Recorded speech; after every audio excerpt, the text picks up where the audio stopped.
CG Tuscaloosa, a town square media station. Tide 100.9 and streaming on the Tide 100.9 app. Are you guys sick and tired of spending $100 to $200 to $300 on a nice meal? If that's the case, then you need to go by a place that keeps a little money in your pocket. I'm talking about South's Finest Meats, which features Black Angus prime selection of steaks. You can find them at 3201 10th Avenue, right there in Tuscaloosa. South's Finest Meats is a company that believes in great customer service, fair pricing, and a place where you are appreciated. Go by and see them today, right there at South's Finest Meats. You are about to be locked in the Stingray Show, and coming up on this edition, Alabama takes on South Carolina on the diamond right after us, and then later on, Alabama men's basketball takes on North Carolina. We will dive into all of that action coming up on this edition of the Stingray Show, as we are going to be joined by Chris Phillips of SEC Unfiltered. That's on this edition of the Stingray Show. Let's get things rocking and rolling. Hi, this is Tim Brando with a reminder. Those of you on Tide 100.9, look out. You're about to feel the buzz of Stingray. This is Stephen Ray, a.k.a. Stingray, coming to you live from Tuscaloosa, Alabama. I'm Heath Hopkins. I'm here in DeSoto County, Mississippi, right outside of Memphis, Tennessee. You know, Mark, I'm going to put you on the spot. Do you feel that responsibility to pay it forward and give some kid a chance coming up in the ranks, kind of like Tony did for you? Why do you think I'm talking to Stingray tonight?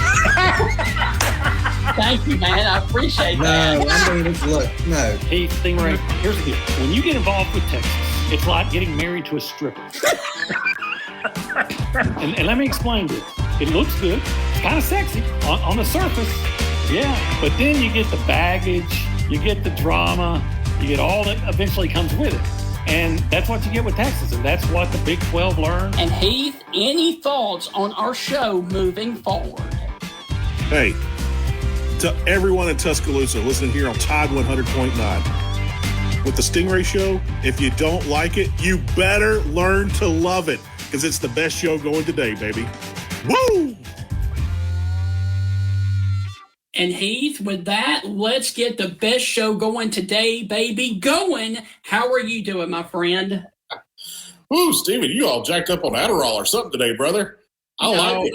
No, I'm not, man. I'm just excited because we've got Sweet 16 matchups that start this evening, and we've got Alabama and South Carolina on the diamond following us for a Thursday, a Friday, and a Saturday series right here at the Joe at Sewell Thomas Stadium. And in order to break down the South Carolina side of this matchup, we are about to be joined by Chris Phillips of SEC Unfiltered to get his take on all things South Carolina. Chris, how in the world are you doing right here just a mere hour before first pitch right here in Tuscaloosa? Stephen Heath, appreciate you guys having me on. I'm doing great. It feels good to be back on the airways with you guys on Tide 100.9. And I love what Heath said. If you don't like it, you better learn to love it. So, again, I love the energy. You're bringing it. And I'm sure SEC baseball and, of course, March Madness does that for us all. But appreciate you guys having me on.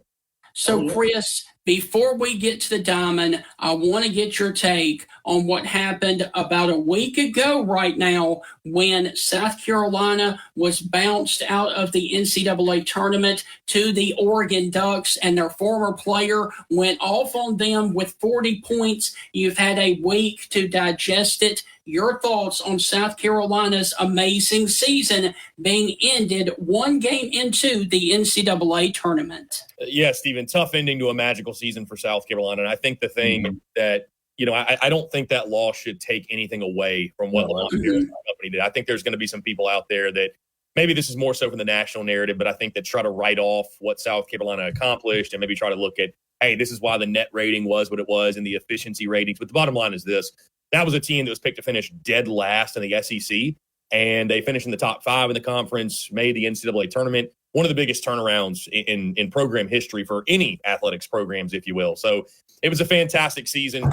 You know, Jermaine Couisnard, the game he had, you know, admittedly, I never saw Jermaine Couisnard play that way while he was in Columbia, and he went off and had a great performance. And I mean, it's like he couldn't miss. So Oregon was a really good team. I thought South Carolina would beat Oregon and would advance, but you know, when you have a guy, it all comes down to guard play in NCAA tournament. When you have a guy like Jermaine Couisnard have the outing that he did, it's just really hard to overcome that. So I'm excited to see what Lamont Paris does going forward and building that program. And I think they're on the up and up, and I think they're on the right trajectory. But they got to hit the transfer portal yet again. Michi Johnson just entered the portal, one of their top scorer from this past season. So the portal giveth and the portal taketh, and certainly they got to hammer the portal once again and do whatever they can to get back to the tournament. Chris, looking back to the news of yesterday, John Calipari coming back to Kentucky, didn't shock me at all. I mean, Louisville was standing there with bated breath, like, please let him go. Texas was standing right behind them, like, oh, please, we'll make him a Longhorn in 20 minutes. Yeah. There were teams lining up to hire John Calipari. With that, I said this on the show. We had Nick Ralshaw on from On3 that covers Kentucky. And, when Tim Brando said this, and I won't steal Tim's words because I absolutely agreed with Tim, and I don't always do that. But, Tim said, Mitch Barnhart's a great athletic director. He goes, this would have been it would be wrong to let John Calipari go. There's not too many coaches out there that can win at a super high level. He could bring in, super high talent, NBA lottery picks. John Calipari can do that, and you're going to let him go for what? Who are you going to get to replace him? And I agreed with that. Now, has Calipari slipped a little bit? Absolutely. But is he done for and washed up? I don't think he is. I think he can easily get back to a Final Four, if not win a national championship.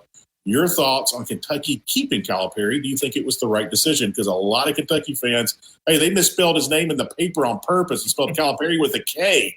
That's how upset they are up there in Lexington. Your thoughts on that?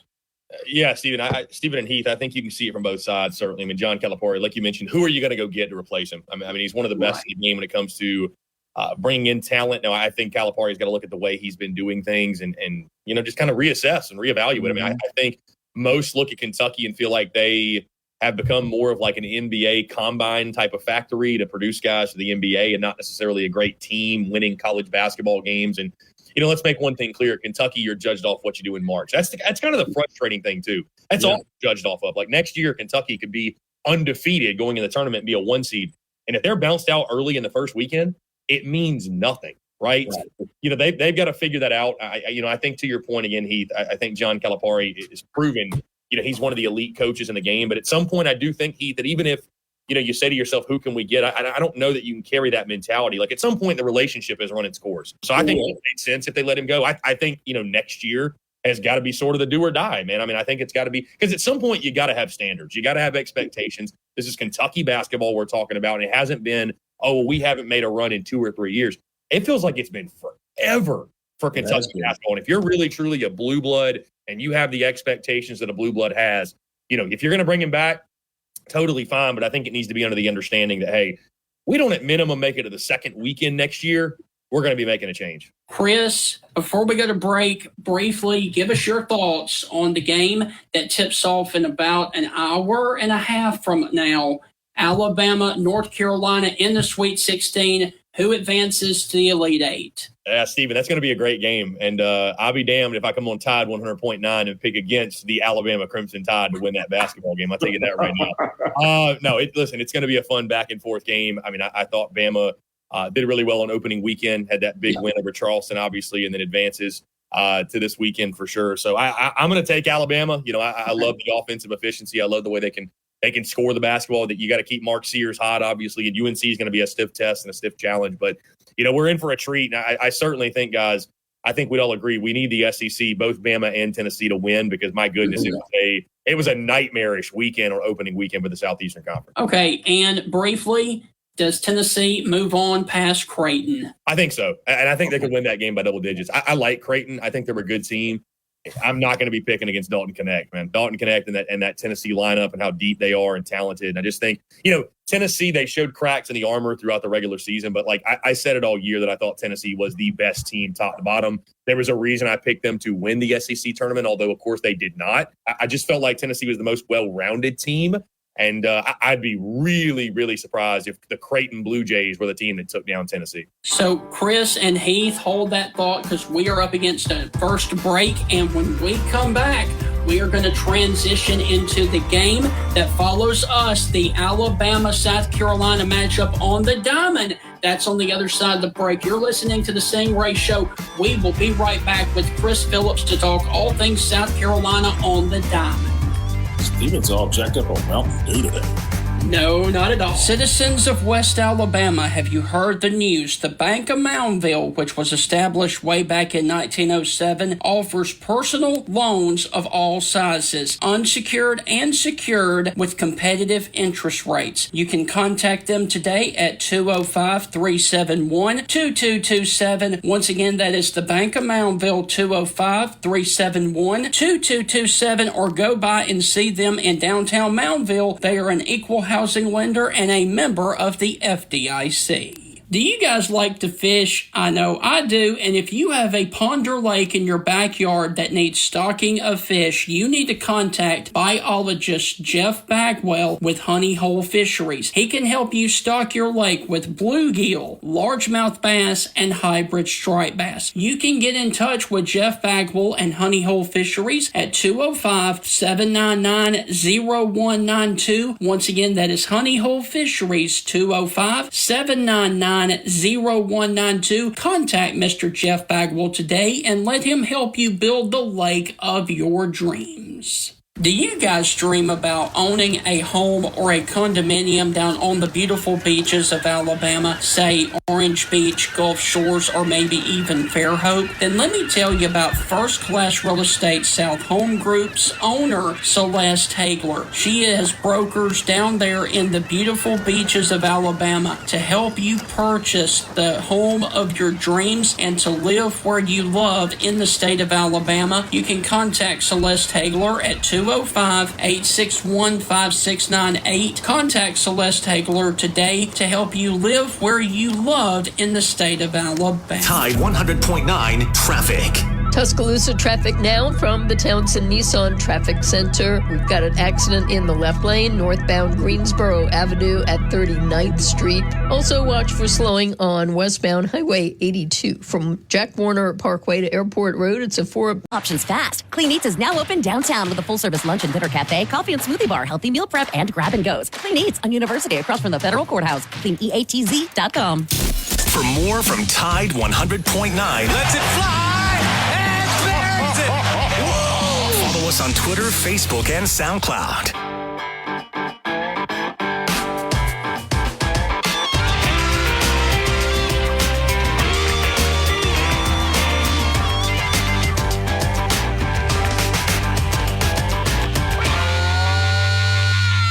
Welcome back inside the Stingray Show. Hope all is well with you. Our guest this evening is Chris Phillips of SEC Unfiltered, formerly of the Spurs Up Show, and covering all things South Carolina. So, Chris, let's go on ahead and talk about Cocky, the South Carolina Gamecocks, and everybody up there in that state. We've talked about it before. We're pressuring the head coach up there because they did not start the season off well. They went on the road last weekend and completely blanked Vanderbilt with a 3-game sweep. Chris, your thoughts on South Carolina heading into this matchup? Yeah, Stephen and Heath, it's crazy for all the struggles that South Carolina has had early in this season. I mean, through 2 SEC weekends, they sit 20-5 overall and 4-2 in conference play. And I think if you'd have told anybody that that's where the Gamecocks would be, I think anybody would have taken it. They've won 6 in a row. They've started to heat up of late.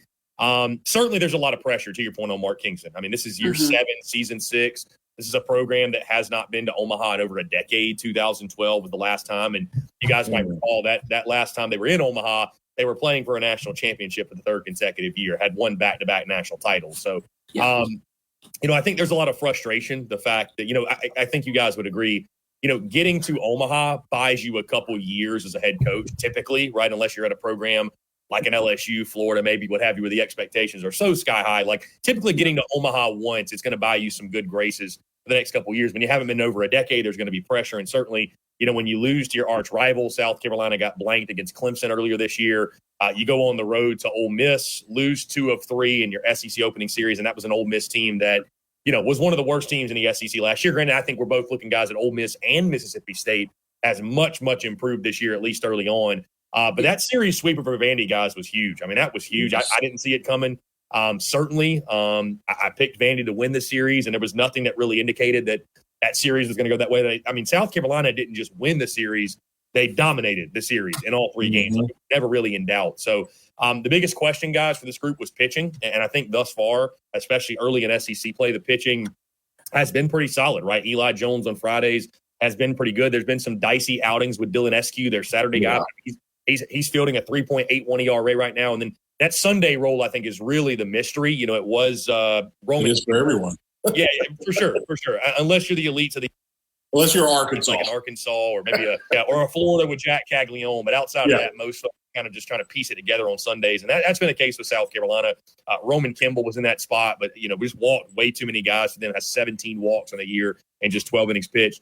Tyler Pitzer last week, though, his first start, the freshman, went over 6 innings with a shutout performance against Vanderbilt. So they'll try to piece it together. And then offensively, guys, just this team goes as Ethan Petrie goes. I mean, it's no surprise. Like, you look at last year, when Ethan Petrie was red hot and tearing up the SEC, South Carolina was arguably the number 1 team in college baseball. When he went cold, that was when they had their quote-unquote collapse and really struggled down the stretch. So, I'm not going to say this lineup is built around one guy. Right. But if Ethan Petrie's swinging the stick well, typically this team is going to be playing well. They're going to be winning games. And the good news for them is over the last couple of weeks, he has been red hot, already has 12 home runs on the season. So you got other guys too, like Cole Messina and some of their new guys, Kennedy Jones, the UNC Greensboro transfer, leading them in average. Dylan Brewer's been really good, hitting 346. Tyler Causey and Blake Jackson, both transfers, they're hitting just under 300. So, and then Cole Messina, like I mentioned, the catcher, the heart and soul of this team, who's hitting 266, 9 homers, 25 rebounds. They get him going. They've got one of the better lineups in the SEC. So, South Carolina is going to be a very volatile ball club this year, but certainly they've got the top end talent to beat anybody any given weekend. So, Chris, briefly, South Carolina coming off of that winning sweep of Vanderbilt. Alabama, on the other hand, coming off of a sweep on the losing end to Georgia. Give us your thoughts on the first 2 weekends for Alabama baseball in the SEC. I mean, guys, the SEC, it's, we talk all the time, it's the best conference in college baseball, and it's not even close. And I mean, these teams are just going to beat up on each other. I mean, bottom line, you cannot leave a single week in an SEC play trying to draw hard conclusions and make proclamations because, and we're seeing, guys, early how important home field advantage is, by the way, right? Like, we're seeing that. Alabama has the home field advantage against Tennessee, a team that I picked to win the SEC East. Fantastic series win. They take 2 of 3. Then they go to Athens, which, guys, Foley Field isn't even nearly the most, intimidating atmosphere in the SEC, and they get swept. I mean, and you look at South Carolina, same thing. You go to Swayze Field, you drop 2 of 3, you come home to the friendly confines, all of a sudden you get a boost of energy, and you take down Vandy in 3 games. You've got to be a really elite team to go on the road and take 2 of 3 and win a series. You really do in this conference. So, I think Bama, guys, I think they're going to be fine, by the way. I don't think the sweep of Georgia necessarily is going to define them. You want to avoid the sweeps at all costs. The sweeps are things that turn your season one way or another. I had a great coach tell me one time, when you go on the road, just don't get swept, right? If you can win the series, bonus, but just don't get swept because, again, it's the sweeps, positive or negative, that really turn your season one way or the other. So, to follow up with what you just said, I completely agree. But if you just break it down like this, like if you can win your series at home 2-1 and not get swept on the road, you're going to a regional, you're going to be at least a 2 seed. And if you happen to win all your midweek games, you could be hosting. I mean, that literally is the formula in the SEC, is just don't get swept on the road and just take 2 at home and you'll be fine. And you can make a run to Omaha. With that, there's one team I just can't figure out so far this season. Everyone else is kind of what I'm seeing, but it's the Georgia Bulldogs. I cannot figure out this Georgia Bulldog team. I look at it and I'm like, I don't think this team is good. I don't think they're going to be that competitive. And yet I look at their RPI, I look at Ken Palm and their rankings, and I'm like, Georgia is like through the roof on so many things. But when I watch them, I'm just not impressed yet. What am I missing with the Georgia Bulldogs, Chris? Well, Heath, and again, this is another case of Georgia goes on the road to Kentucky on opening weekend, a Kentucky team that's picked near the bottom of the league. They lose 2 of 3 to the Wildcats, and I was stunned by that, and then come home and sweep Bama. So it just doesn't make a lot of sense for sure.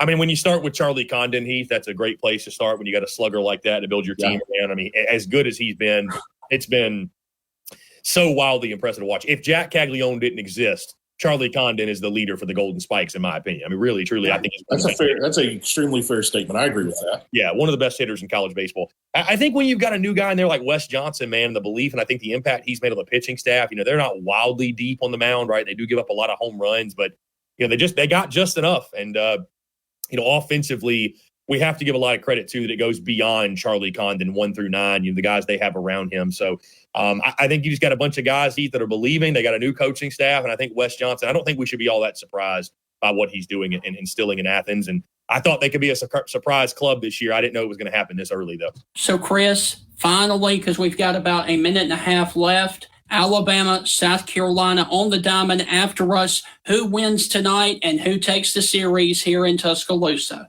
Stephen, it's the cop-out answer, but I'm going to go with the home team. It feels like home field advantage means so much in the SEC this year with so many evenly matched clubs. Bama was one of the hottest teams in college baseball up until last weekend when they got swept by Georgia. I think they know they can't afford to drop 2 of 3 or God forbid get swept in the home field. So I'm going to roll with the Alabama Crimson Tide. And what I think is going to be a really, really competitive series back and forth. I think it will come down to a rubber match. But again, Bama at home, desperate to bounce back from that series sweep. I think they get it done.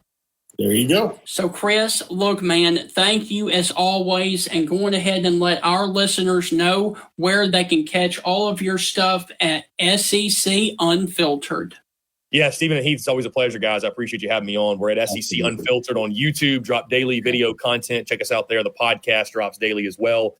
iTunes, Spotify, Google Podcasts, of course, across social media, X, Facebook, Instagram, TikTok, and our website, secunfiltered.com as well. Guys, thanks so much. Chris, you have the greatest takes. I've always enjoyed them. If you're not following him on Instagram, you're doing life wrong. You cannot be an SEC fan if you're not following SEC Unfiltered. Wonderful takes. I enjoy your stuff. Appreciate you guys. I follow SEC Unfiltered, but I'm not a big Instagram guy. So, yeah, sorry about that. Whatever platform you choose, hey, I appreciate it. All right, man. Thank you, and we will catch up with you later on. And for you, I will say go Cocky. Go Cox. Appreciate you guys. Be good, Chris. Yeah, so, Heath, that is going to wrap up the SEC baseball talk for later on this evening. When we come back, we're going to be joined by a huge guest. That's on the other side of the break. You're listening to the Stingray Show. You'll just have to tune in on the other side of the break to find out who we're going to have on. But you know who he is.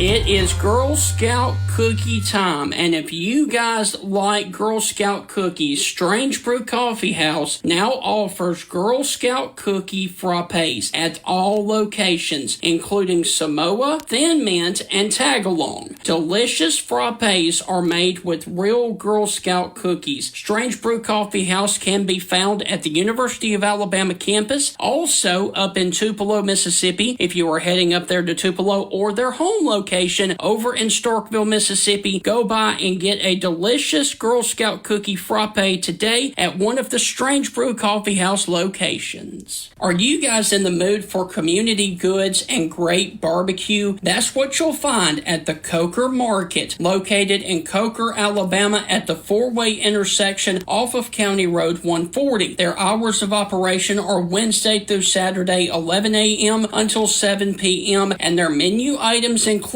the Midnight, which is smoked ham, smoked pork, Swiss cheese, Creole mustard, mayonnaise, and a pickle, grilled on French bread. That sandwich is absolutely amazing. Make sure you go and check out the Coker Market right there at the four-way intersection in Coker for amazing food and community goods. Are you looking for a traditional banking experience with a banker who calls you by name? Then we invite you to get to know our friends at Bryant Bank. Bryant Bank customers enjoy online banking accessible around the clock to give you the freedom and flexibility to bank your way, all backed by the people you know and trust. Get to know your Bryant banker now at PearlRiverResort.com. Brian McKnight 4. Follow Tide 100.9 on Facebook today to watch our live shows, read the great articles, and interact with Bama fans today.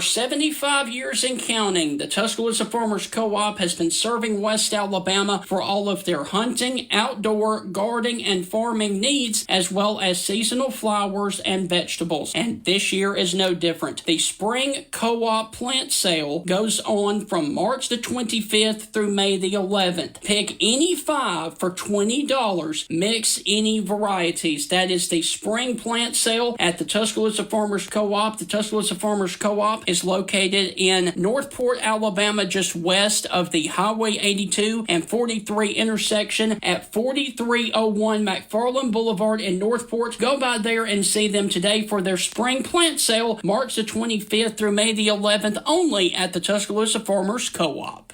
Welcome back inside the Stingray Show, and we are about to bring on a very special guest who you've seen all over the SEC network for a long time. He is also the host of SEC This Morning. Our dear friend Peter Burns from the SEC network is here to talk with us about the Sweet 16 and, of course, SEC baseball.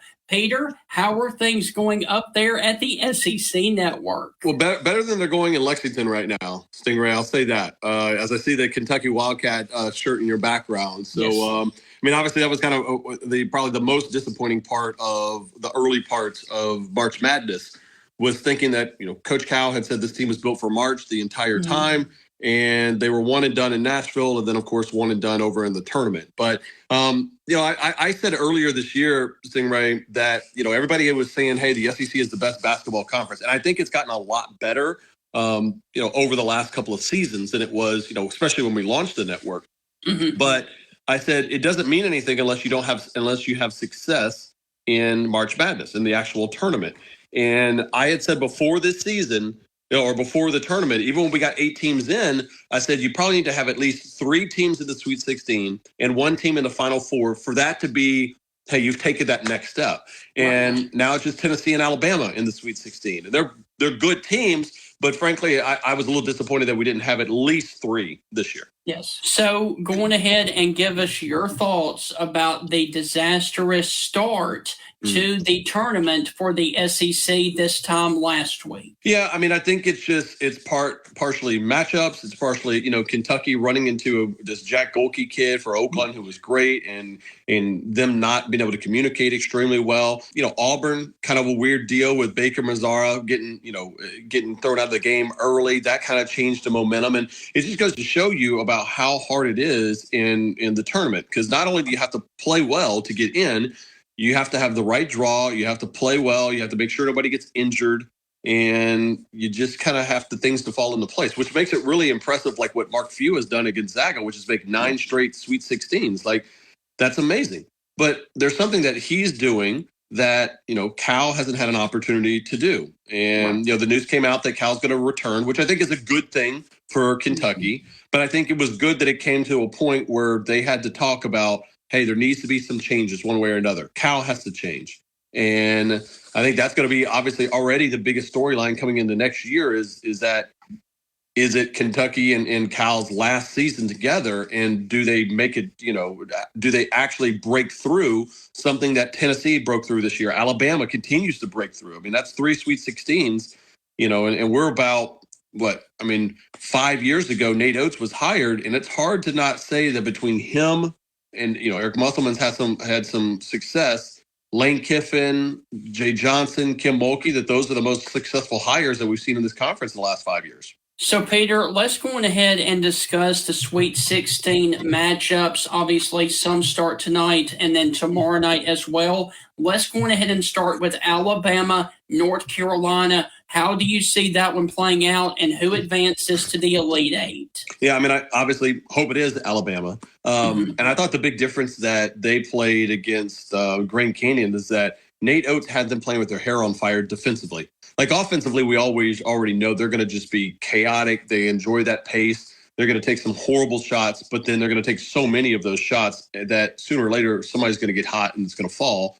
But I saw a different Alabama team and in the way that they play defense. The problem is that I think towards the end, Grand Canyon wasn't in as good a shape as Alabama, and I don't think they were ready for the chaos late. I think North Carolina is. And I think North Carolina is one of those teams that are built for March Madness now with RJ Davis and Ingram and Baycott. Those are guys that traditionally would play 1 year or so, or maybe 2 years in college basketball, then try to go play professionally somewhere, right? But name, image, and likeness means that they were able to come back. And I mean, they're making pretty good money playing basketball at North Carolina. So it's not a great draw. And honestly, I think it ends up being a coin flip. It's just a matter of, hey, I think Sears will get his. I don't know if Right Cell will be available in the game, which hurts their depth.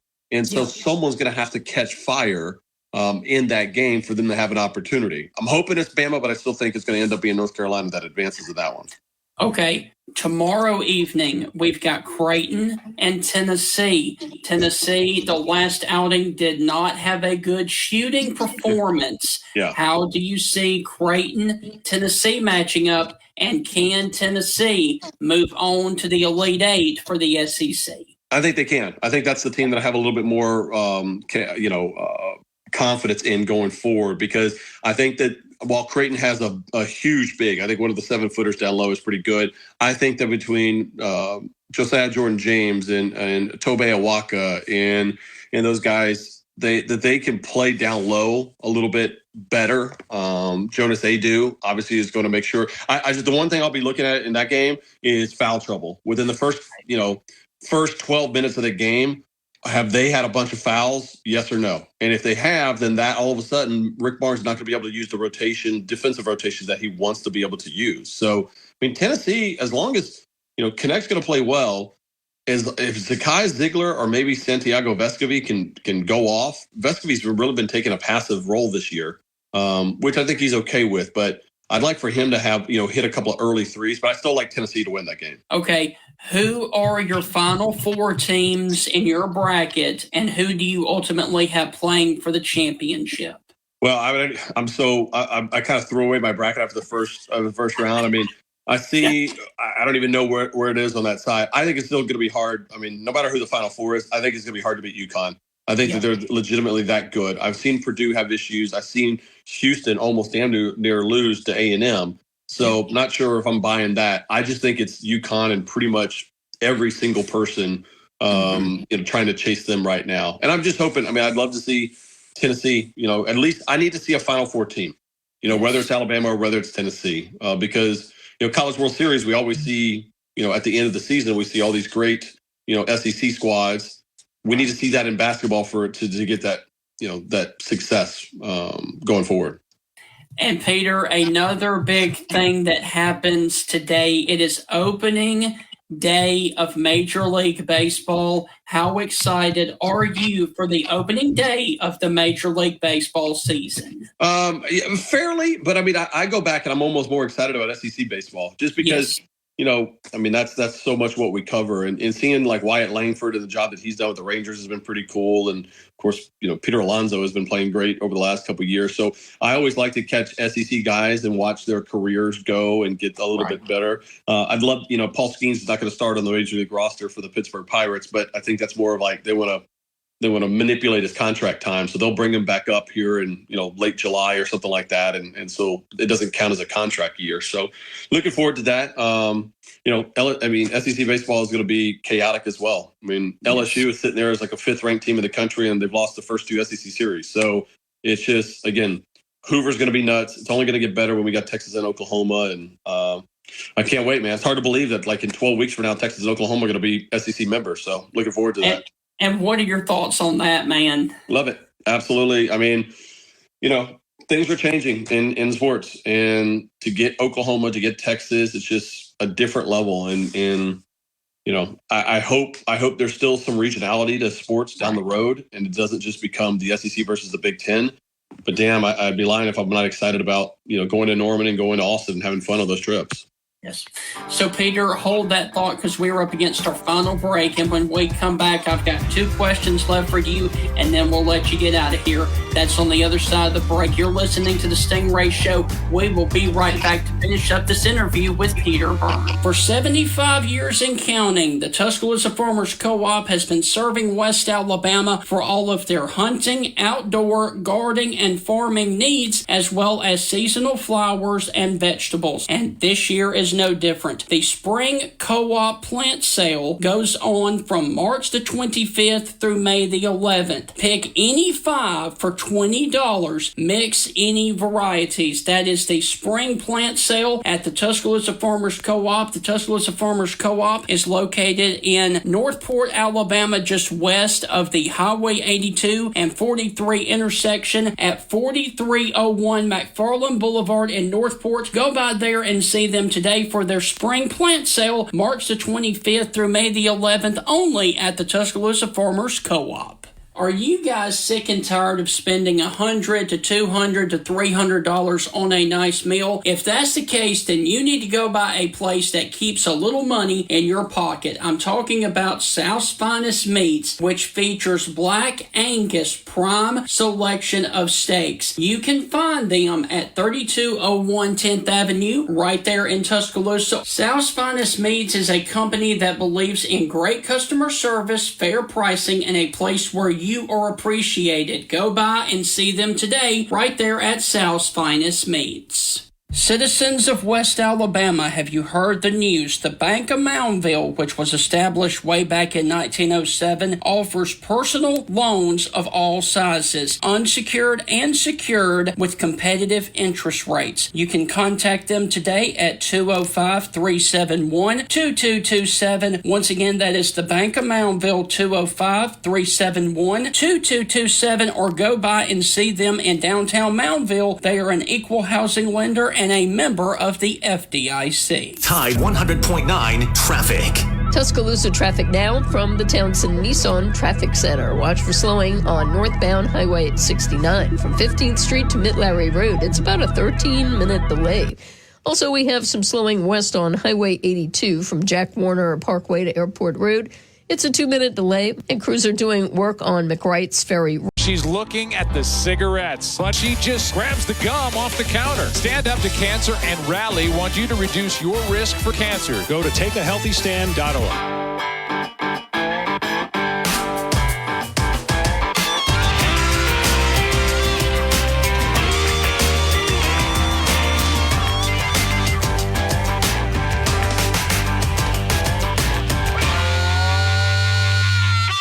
Are you guys sick and tired of spending $100 to $200 to $300 on a nice meal? If that's the case, then you need to go by a place that keeps a little money in your pocket. I'm talking about South's Finest Meats, which features Black Angus prime selection of steaks. You can find them at 3201 10th Avenue, right there in Tuscaloosa. South's Finest Meats is a company that believes in great customer service, fair pricing, and a place where you are appreciated. Go by and see them today right there at South's Finest Meats. Welcome back. Instead of our final segment, our guest this evening is Peter Burns of the SEC Network. And Peter, right after we go off the air, the South Carolina Gamecocks invade Tuscaloosa to take on Alabama in a huge SEC baseball series. Your thoughts on the Crimson Tide and the South Carolina Gamecocks? Yeah, I mean, Alabama's been playing well. I mean, they've had to deal with so much. If you go back and look at, even what the numbers were after Brad Bohannon left and all of that stuff, the numbers have been fantastic. I think the thing I'm looking for there is honestly to see just the ball is leaving the ballpark a ton this year, Stingray. And I don't know if that's just if the ball is different this year or the TrackMan information is better or what. But I'd love to see Alabama kind of make a run. And I'd love to see on the flip side of it, I love what Georgia's doing as well. Charlie Condon is him and Jack Caglione are the most impressive players right now in college baseball. So, the road to Hoover continues to roll on, but this would be a big series right there for Alabama. Okay, and finally, the other matchup this evening that I want to ask you about, your alma mater, takes on the Arkansas Razorbacks. LSU versus Arkansas. Your thoughts about that game on the diamond? Yeah, I mean, Hagen Smith and those guys, Brady Tygart, they're unbelievable right now. And this might be, I don't think they have the bats yet like they had back in like 2017, but Arkansas baseball is loaded. And this is going to be a pitcher's, I think these games are going to go quick. I think, you won't have a ton of runs that'll be scored. If they are, that's probably not good news for LSU right now, as the bats are still a little bit dormant. So I still like Arkansas, but it's imperative LSU they can't get swept at this point. They lost their first 2 series. They're going to have to end up being able to get something. Get the first game, get Arkansas a little bit on their run. But, man, I mean, go watch Hagen Smith and how many strikeouts he has. It's very Paul Skeens-like right now. So, Peter, look, man, thank you as always for taking time to join me and going ahead and let everybody know, of course, where they can watch you and follow you at the SEC Network and on social media. Yeah, man, at Peter Burns ESPN on Instagram and Twitter. And, I mean, you can't turn on SiriusXM or SEC Network and my ugly face and voice is on there. So, as always, dude, I appreciate the invite, man. I'm looking forward to seeing you and hopefully we get a chance to hang out here soon, right? Yes, sir. Thank you, buddy. Take care, okay? See you, bud. All right. So, guys, that is going to wrap up the interview there with Peter Burns. We hope that you guys have thoroughly enjoyed it with Peter Burns. And before I get out of here, I do want to mention a couple of scheduling notes around college sports. And this evening, right now, we currently have the Sweet 16 matchup of Clemson versus Arizona on CBS right now. And then a little bit later on, we've got San Diego State versus UConn. And that, of course, is a rematch of last year's national championship basketball game. Later on, around 8:35 or so our time, Alabama takes on North Carolina out there in Los Angeles. And finally, the late game tonight at 9:09 our time is Illinois versus Iowa State. Then tomorrow evening, we've got North Carolina State, the Cinderella team right now, who is on a huge run through the ACC championship and then through the NCAA tournament. The North Carolina State Wolfpack, they take on Marquette tomorrow evening. Then, of course, we've got Gonzaga versus Purdue, followed by Duke in Houston, and the late game tomorrow evening, Creighton versus Tennessee. All those matchups, the winners will move on to the Elite Eight, which will either be played on Saturday or Sunday, depending on when your team plays. So that is the NCAA tournament for the Sweet 16 matchup. Now, on the diamond, obviously, with it being Easter on Sunday, there are a couple of matchups on the diamond that are Thursday, Friday, and Saturday matchups. However, there are a couple that are still Friday, Saturday, and Sunday. The ones that play tonight include LSU at Arkansas, Auburn at Texas A&M, and Missouri versus Vandy. And then, of course, like we've talked about multiple times, Alabama and South Carolina. Now, the ones that do not start tonight and will have a 3-game series that will end on Sunday, those teams include Mississippi State at Florida. And then, of course, you've got Georgia at Tennessee. And finally, you've got the Batcats of Kentucky on the road in Oxford to take on Ole Miss. So it is a loaded slate of games upcoming this weekend, not only in the Sweet 16, but also SEC baseball, as this is the third weekend of SEC baseball, and we are only inching closer and closer down the stretch to the SEC tournament right there in Hoover. I cannot wait for that. And for any of you NASCAR fans out there, NASCAR is at Richmond, and this is a night race that is going to be Sunday evening. evening at 7 p.m. Central Time. So this is going to be a fun weekend, to say the least, with sports out there galore. And of course, like we've already said, today is opening day of Major League Baseball. However, due to rain in Philadelphia, the Braves chop on will be moved till tomorrow. So the opening day for the Braves will not be until Friday due to rain up there in Philadelphia. This is going to be an outstanding football and basketball and baseball weekend, as the Stallions do start up this weekend as well. Guys, that is going to wrap up another edition of the Stingray Show. We hope that you guys have thoroughly enjoyed it. Due to baseball tomorrow evening, we will not have another show until Monday evening. Hope you guys have a wonderful and blessed Easter out there. Enjoy all of this fine weather. Get out there and enjoy it, and get over to the Joe for some Alabama and spring baseball. Enjoy everything out there, guys, and God bless. We will catch you on down the line, and on down the line is Monday evening, when we will be back to recap all of this fun stuff from this upcoming weekend. To be safe out